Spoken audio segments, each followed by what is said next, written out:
तो दोस्तों स्वागत है आपका अपना चैनल कृष्णा आरवी पर। और ये साइंस का क्यूज है और टॉपिक का नाम है ऊर्जा। तो आइए शुरू करते हैं। बताना है, जब आप एक रबड़ बैंड खींचते हैं तो हस्तांतरित ऊर्जा किस रूप में संग्रहित रहती है? स्थितिज ऊर्जा। ठीक है, देखिए जब आप रबड़ बैंड को खींच देते हैं तो जब तक खींचे तब तक आपका स्थिति ऊर्जा है।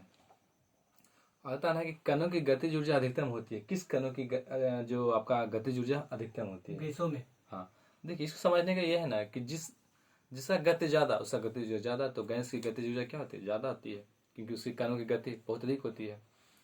आता ना है कि जब एक संपीड़ित स्प्रिंग को छोड़ा जाता है तो यह अपनी स्थिति ऊर्जा को किसमें बदल देती है? गतिज ऊर्जा। हाँ, देखिए जैसे स्प्रिंग है, अगर ये संपीड़ित है तो आपका स्थिति ऊर्जा, लेकिन जैसे ही छोड़ेंगे तो क्या होगा?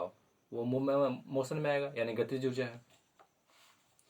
एक वस्तु की स्थिति ऊर्जा में वृद्धि के साथ साथ क्या वृद्धि होती है? मतलब उसमें ऐसे स्थिति ऊर्जा में अगर वृद्धि करना है तो हम क्या वृद्धि करेंगे? ऊंचाई वृद्धि करेंगे। ठीक है, जैसे स्थिति ऊर्जा का जो आपका जो फॉर्मूला होता है mgh, मास आपका स्मॉल g और h ऊंचाई, यानी अर्थात कहने का मतलब है अगर ऊंचाई बढ़े तो आपका स्थिति ऊर्जा बढ़ेगा, यानी पोटेंशियल एनर्जी। आगे बताना है कि किसी वस्तु द्वारा अपनी स्थिति या कार्य में लेने की वजह से कौन सी ऊर्जा उसमें उत्पन्न होती है? किसी वस्तु के आकार या स्थिति के कारण उसमें कौन सी ऊर्जा उत्पन्न होती है? गतिज ऊर्जा।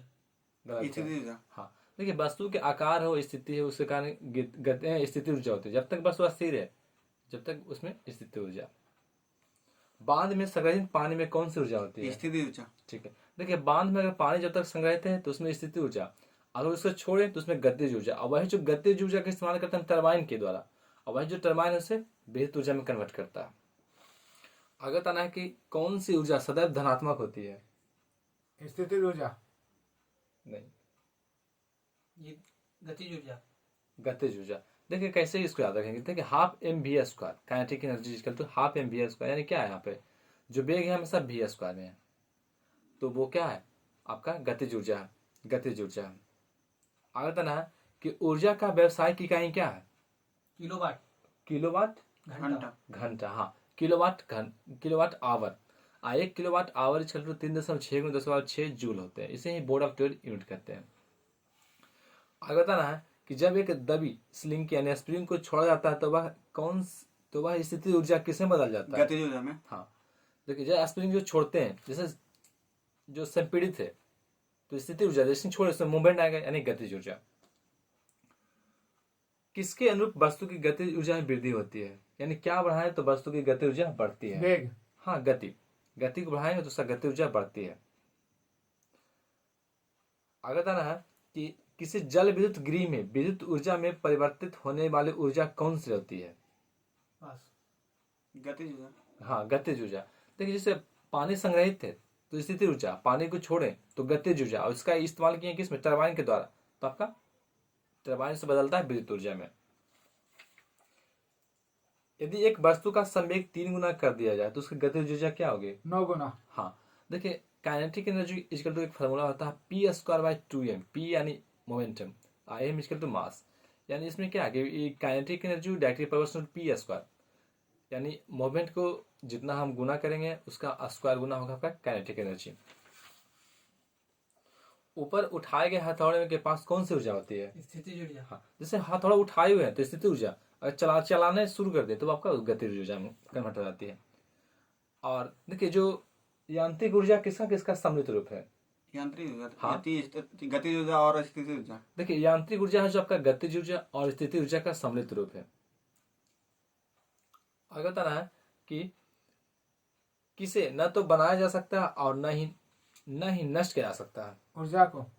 हाँ, ये ऊर्जा संरक्षण सिद्धांत जो लेबोजियर ने दिया था, इसमें कहा गया था कि ऊर्जा का न तो निर्माण किया जा सकता है, न इसे नष्ट किया जा सकता है। इसे सिर्फ एक रूप से दूसरे रूप में बदला जा सकता है।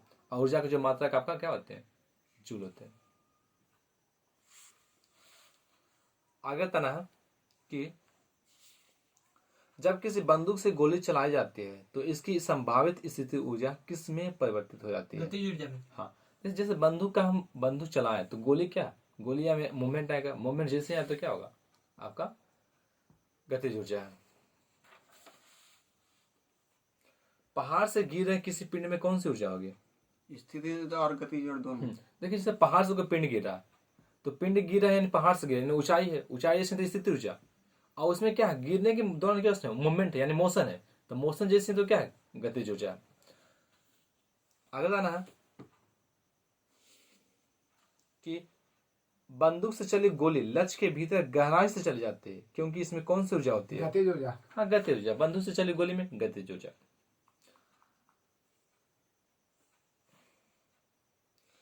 आगे बताना है कि पृथ्वी की ओर मुक्त रूप से गिरने वाले पिंड की कुल ऊर्जा में क्या परिवर्तन होता है। जैसे कुल ऊर्जा की बात करें तो उसमें क्या परिवर्तन होता है, गतिज ऊर्जा में परिवर्तन होता नहीं। आगे स्थिर। हाँ देखिए जैसे गतिज ऊर्जा, जैसे मान लेते हैं किसी ऊंचाई से कोई पिंड को गिरा रहे हैं, तो क्या हो रहा है ना कि स्थिति ऊर्जा आपका गतिज ऊर्जा में कन्वर्ट कर रहा है, लेकिन ओवरऑल जो टोटल एनर्जी है आपको तो कांस्टेंट है ना। अंतिम में क्या होगा कि जा आपका जो स्थिति ऊर्जा टोटल गतिज ऊर्जा में कन्वर्ट हो जाएगा, लेकिन अगर देखा जाए टोटल ऊर्जा आपका कांस्टेंट रहता है। आगे बताना है कि गतिज ऊर्जा का संभावित मतलब सूत्र क्या होता है, 1/2 mv स्क्वायर। हाँ 1/2 mv², यानी मास और v से वेलोसिटी होता है।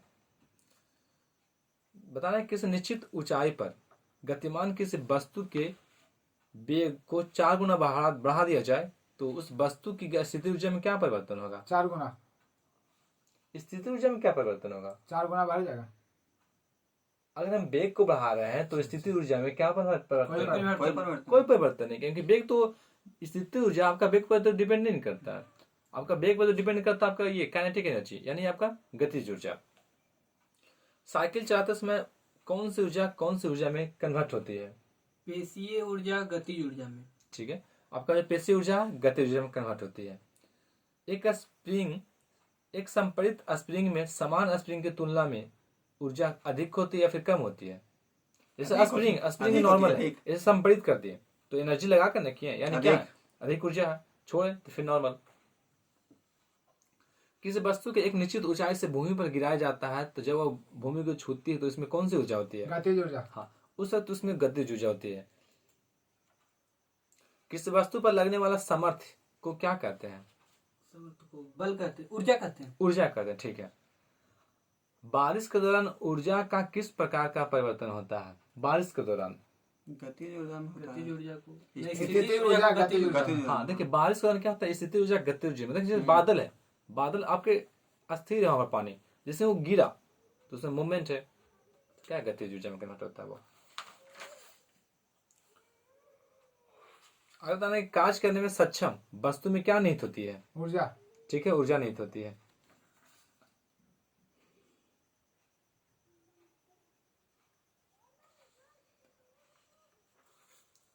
आगे बताना है कि ऊर्जा का वह रूप जो कौन सा है जो किसी एक साइकिल की चलाते समय उत्पन्न होती है, रासायनिक ऊर्जा। नहीं। देखिए साइकिल चलाते समय क्या होता है, जो आपका पेशीय एनर्जी गतिज ऊर्जा में कन्वर्ट होती है, ठीक है।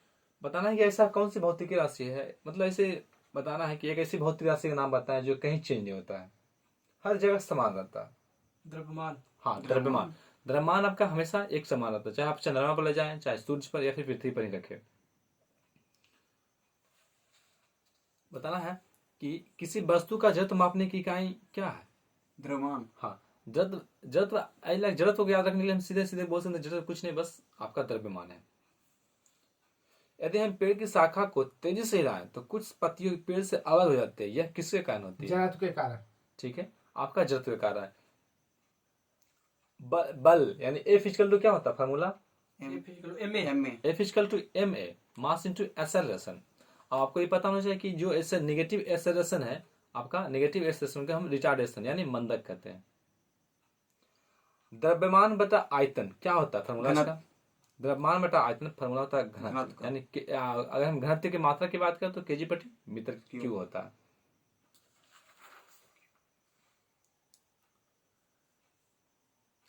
यदि एक फॉर्मूला है, यदि बल F और त्वरण A दिया हुआ हो तो वस्तु के द्रव्यमान यानी m क्या होगा, Fy। देखिए F इक्वल टू ma तो F इक्वल टू ma तो m इक्वल टू क्या हो जाएगा Fy। ये जो आपका F इक्वल टू एम में फार्मूला जो आया है न्यूटन के द्वितीय गति नियम से आया है। तो अगर ये वीडियो आपको अच्छा लगे तो शेयर कीजिए, लाइक कीजिए, कमेंट्स कीजिए और सब्सक्राइब करना ना भूलें।